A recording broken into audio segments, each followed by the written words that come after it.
자, 오늘 문제 다 갖고 계시나요? 오늘 문제를 좀 보겠습니다. 얼마나 학습이 잘 되어 있는가 오늘 확인 학습을 좀 해보겠습니다. 자, 1번부터 보겠습니다.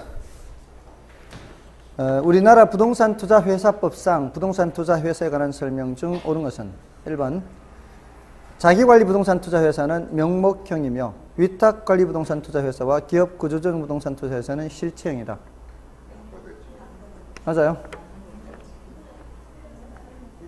자기관리 부동산 투자 회사는 실체형이고 위탁관리 부동산 투자 회사와 기업 구조조정 부동산 투자 회사는 명목형이죠. 바뀌어 있죠? 이게 우리 시험에서 주로 질문하는 패턴이에요. 바꿔놓는 거예요, 자리를. 이렇게 자리를 바꿔놓아서 질문을 많이 하니까 평소에 공부할 때도 그렇게 하시면 되겠죠. 평소에 공부할 때도 그렇게 하면 될 거 아니에요. 미리 예측을 할 수 있단 말입니다. 그 다음에 국토교통부 장관의 인가를 받아서 설립하며, 인가 받아 설립하나요? 발기 설립이라 그랬죠. 그런 식이다 이 말이에요. 최저 자본금의 규모는 명목형은 50원 이상, 실체형은 70원 이상이 되어야 한다. D는 맞죠. 앞부분이 틀린 거고요. 그 다음에 부동산 투자 회사는 영업 인가 후 최저 자본금 준비 후에 현물 출자를 할 수 있으며, 현물, 그 앞부분은 맞아요 지금. 모든 게 다 갖춰져야죠. 갖춰진 후에 현물 출자를 할 수 있으며, 현물은 부동산이어야 한다. D가 틀렸죠. 부동산 말고 부동산 관련 권리도 되죠.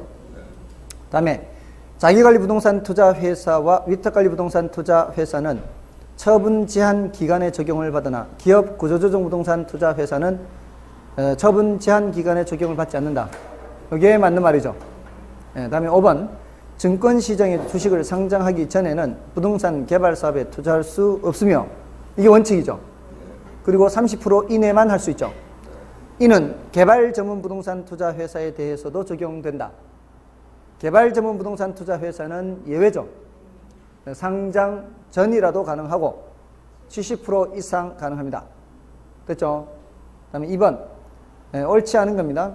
부동산 투자 회사는 영업인가를 받은 날부터 1년 6개월 이내에 발행하는 주식 총수의 100분의 30 이상을 일반의 청약에 제공해야 한다. 맞죠? 30% 이상 공모해야 되죠. 1년 6개월 이내에. 이게 원칙이라고 했어요. 공모의 원칙. 그 다음에 부동산 개발 사업에 투자 운영할 목적으로 설립되는 부동산 투자 회사. 이거는 개발 전문 부동산 투자 회사죠. 개발 전문 부동산 투자 회사는 발행하는 총 자산의 전부를 부동산 개발 사업에 투자할 수 있으며, 개발 전문 부동산 투자 회사라는 명칭을 사용해야 한다. 맞죠? 70% 이상이니까 전부 투자해도 관계없죠. 다음에 3번 부동산 투자 회사는 매 분기말 현재 총 자산의 100분의 80 이상을 부동산 관련 유가증권 및 현금으로 구성해야 한다.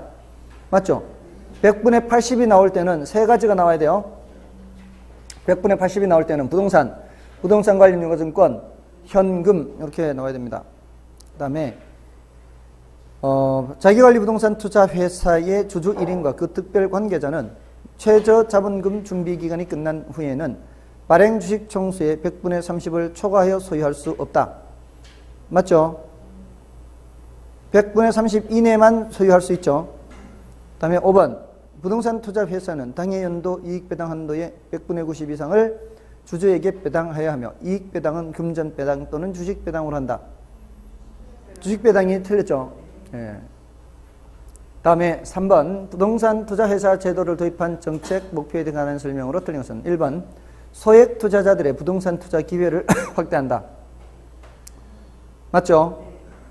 돈 조금밖에 없어도 주식 사는 건 가능하죠. 그 다음에 주택 저당 채권 유동화. 맞아요. 주택 저당 채권 유동화는 누가 하는 거예요? 한국주택금융공사가 하는 거죠. 부동산 투자 회사가 하는 게 아니죠. 2번 틀렸습니다. 주택 저당 채권 유동화는 한국주택금융공사를 도입한 이유가 되는 거예요. 그 다음에 기업 구조조정 부동산 투자 회사를 통한 구조조정 지원, 이거 가능하죠. 그 다음에 부동산에 대한 투기를 지향하고 건전한 투자를 활성화한다. 이것도 가능하죠. 그 다음에 유동성이 결여된 부동산과 관련된 증권을 통하여 부동산의 유동성을 제고한다. 이것도 가능합니다. 정답 2번이고요. 다음에 4번 프로젝트 파이낸싱 방식과 전통적 저당과의 차이점에 대한 설명이다. 틀린 것은 1번 자금 대부단은 자금 대부단이 금융기관을 말하는 겁니다. 이게 금융기관도 하나만 대출해 주는 것이 아니라 여러 금융기관이 모두 합쳐서 힘을 합쳐서 대출을 해줄 수도 있거든요. 그래서 이런 표현을 쓰는 거예요. 자금 대부단은 프로젝트 사업주의 전체 자산과 신용을 담보로 대출하는 것이 아니라 해당 프로젝트의 자산과 현금 흐름을 담보로 대출하죠. 그 다음에 프로젝트 파이낸싱의 금리는 일반적으로 일반 대출보다 높다. 맞죠? 따라서 자금 대부단은 부의 금융 효과를 얻을 수 있다. 이 뭔 소리야? 말도 안 되죠? 부의 금융 효과는 누구예요? 사업주가 갖는 장부의 금융 효과죠. 맞잖아요. 갑자기 이게 자금 대부단한테 이런 얘기가 나올 수가 없잖아요. 이게 아까 제가 체크하면서 어떻게 했어요? 이거 누구 입장에서 장점이다, 누구 입장에서 장점 이렇게 구분했잖아요. 그런 걸 바꿔서 질문한단 말이에요. 부의 금융 효과 그리고 비소구 금융 다 누구 입장에서의 장점이에요? 사업주 입장에서의 장점이죠. 나머지 3번, 4번, 5번은 이제 여러분이 봐주시고요. 다음에 5번에 한국주택금융공사 업무가 아닌 것은 저당채권 유동화, 저당채권 보유 맞고요. 주택건설 사업자가 선분양한 주택의 완공보증 이거는 관계없죠. 3번이 틀렸습니다. 그 다음에 주택담보 노후연금 보증도 되고요. 주택저당채권 또는 학자금 대출채권의 평가 및 실사 이런 거는 한국주택금융공사가 할 수 있습니다. 그 다음에 영모기지론에 대한 내용 중 가장 부적절한 것은 1번 한국주택금융공사가 보증하는 주택연금은 고정금리가 원칙이며 부부 모두 만 60세 이상이어야 한다. 틀렸죠? 변동금리고요. 그리고 부부 중에 소유자가 60세 이상이면 되고 소유자가 60세 이상이면 되고 공동 소유일 때는 연장자가 60세 이상이면 되는 거예요. 그래서 1번 틀렸고요. 그다음에 정규적인 소득은 없지만 부동산을 보유한 노년층에서 활용할 수 있는 생활비 차입 금융 방식이고요.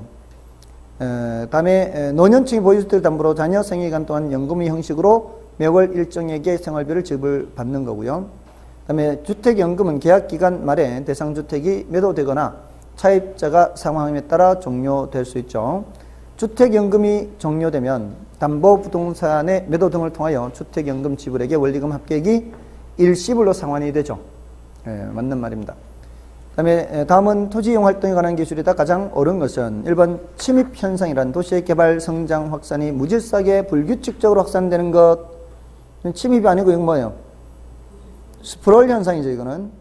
다음에 도심에서는 지가가 높아 생산 요소 대체에 의해 자본보다 토지를 많이 사용하므로 말이 안 되죠. 도심에서 지가가 높은 건 맞고 자본보다 토지를 많이 사용하는 게 아니죠. 토지보다 자본을 많이 사용해서 집약적으로 이용되는 거죠. 그 다음에 3번은 최유효 이용은 복합 개념에 따라 파악하며 용도 다양성에서 근거를 찾을 수 있다. 3번이 가장 옳은 표현이에요. 3번이 가장 옳고요. 그 다음에 4번은 집약 한계가 아니라 조방 한계를 말하는 것이고요.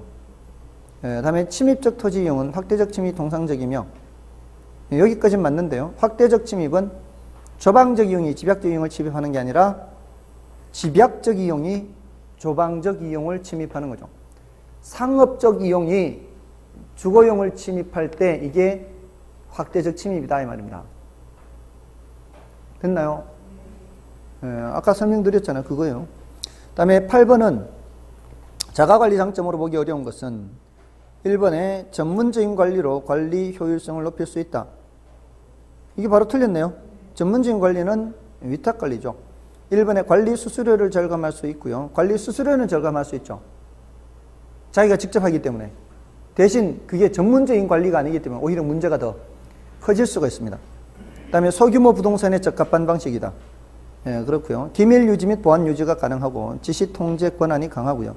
시설물에 애착이 강하여 친절한 서비스를 제공할 수 있습니다. 됐죠? 별로 어렵지는 않습니다. 부동산 관리 파트는. 그래서 오히려 부동산 관리 파트가 어렵지 않고요. 그 다음에 그 부동산 활동의 마케팅이 좀 분량이 적거든요. 오히려 두 파트는 괜찮습니다. 거의 한 해 한 문제 정도씩 출제가 되거든요. 반드시는 아니지만 거의 그런 편이에요. 그래서 이 두 파트는 그렇게 분량이 많지 않으니까 좀 공부를 해두시고, 대신 뭐 사람 이름 많이 나오는 데 있죠. 사람 이름 많이 나오는 데는 몇 개만 선별해서 공부하는 거예요.